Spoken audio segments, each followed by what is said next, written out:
नमस्कार मित्रांनो, मी अमित गर्जे. आपल्या यूट्यूबवरती एक व्हिडिओ बनवला होता की औरंगजेबच्या छत्रपती शिवाजी महाराजांच्या राज्याभिषेकाबद्दल काय प्रतिक्रिया होत्या. पण त्या जरा बाहेर शूटिंग केलं होतं आणि त्याचा आवाज व्यवस्थित आला नव्हता. त्यामुळं लोकांची अशी मागणी आली की जरा व्यवस्थित आवाजामध्ये क्लॅरिटीमध्ये तो शूट करा. आता आपल्याकडे कॅमेराच तसला आहे, आपण शूट करालोय आणि आता माईकमध्ये शूट करतोय फक्त आवाजासाठी, की आवाज क्लिअर येईल, मी काय म्हणालोय तुम्हाला समजेल आणि आवाज मोठा येईल म्हणून. तर तो व्हिडिओ पुन्हा आम्ही यूट्यूबवरती अपलोड करतोय, हाच व्हिडिओ.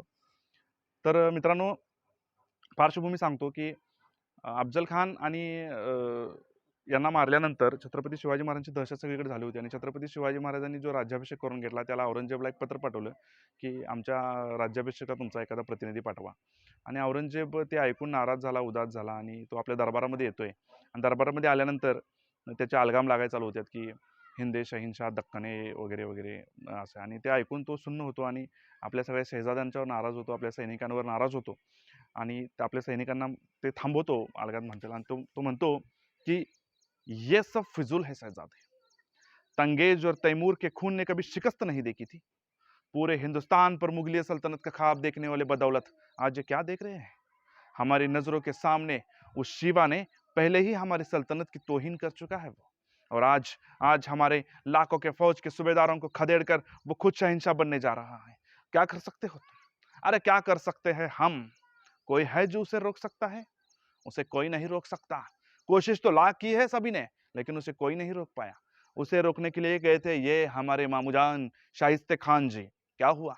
सच बात तो यह है शहजादे कि शिवा ने इनके लाल महल पर छापा मार दिया।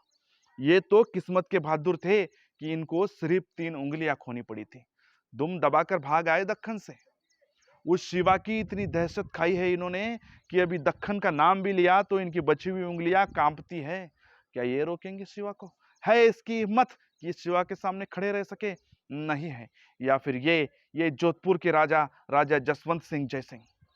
जानते हो शहजादे, इन राजपूतों ने मराठों के वार अपने सीने पे नहीं बल्कि अपनी पीठ पर खाए इन बुजदिलों ने। क्या ये रोकेंगे शिवा को? नहीं रोक सकते। या फिर ये है सूरत के इनायत खान बहादुर। शिवा जब सूरत आया तो ये हराम ज्यादा वहां से दुम दबाकर भाग निकला। पूरा सूरत बर्बाद करके रख दिया उस शिवा ने। शिवा सूरत नहीं, मुगलों की इज्जत लूट रहा था और ये हराम ज्यादा कुछ ना कर सका, चुपचाप बैठा रहा। क्या ये रोकेगा शिवा को? है इसकी इतनी हिम्मत रोकने की? नहीं है। या फिर ये हमारे सबसे बहादुर पोलाद खान जी। जानते हो शहजादे, शिवा ने इनके हाथ में मिठाई देकर वो आगरा की गिरफ्त से हवा की तरह फरार हो गया और इन नमकूल हरामजादे को पता तक नहीं चला। क्या ये रोकेंगे शिवा को? है इसकी इतनी हिम्मत? कोई नहीं रोक सकता शिवा को, कोई नहीं रोक सकता। आखिरकार क्यों? लेकिन क्यों हासिल होती है उसे इतनी फतेह? हमारी तरह इतनी बड़ी फौज तो नहीं है उसके पास, इतने बड़े तोहफे बारूद गोलात हथियार भी नहीं है, इतनी बड़ी धन दौलत, इतनी बड़ी जागीर भी नहीं है उसके पास। फिर भी क्यों हासिल होती है उसे ये फतेह? क्यों? इस क्यों का मतलब तुम कभी नहीं समझ सकते शहजादे। औरत, शराब, नाच गाने, मौज मस्ती में मगरूर तुम जैसे नादान लोग कभी शिवा को नहीं समझ सकते। शिवा ने नए जंग की तालीम की है उसने, नए मजबूत किले बनाए हैं उसने, लेकिन उससे भी कभी ना जीते जाने वाले मजबूत जमीर के लोग खड़े किए हैं उस शिवा ने।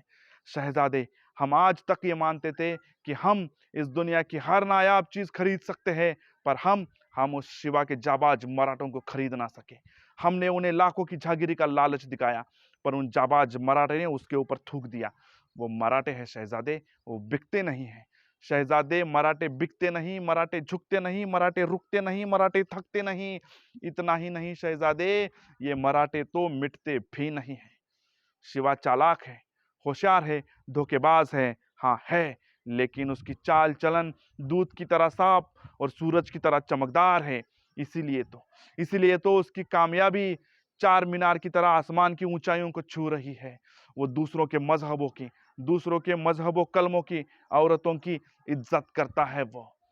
इसीलिए हम कहते हैं कि हम अल्लाह के खुशनसीब मानते हैं खुद को, कि अल्लाह ने हमें दुश्मन भी दिया तो कैसा दिया, एक वीर शिवा, एक मराठा दिया।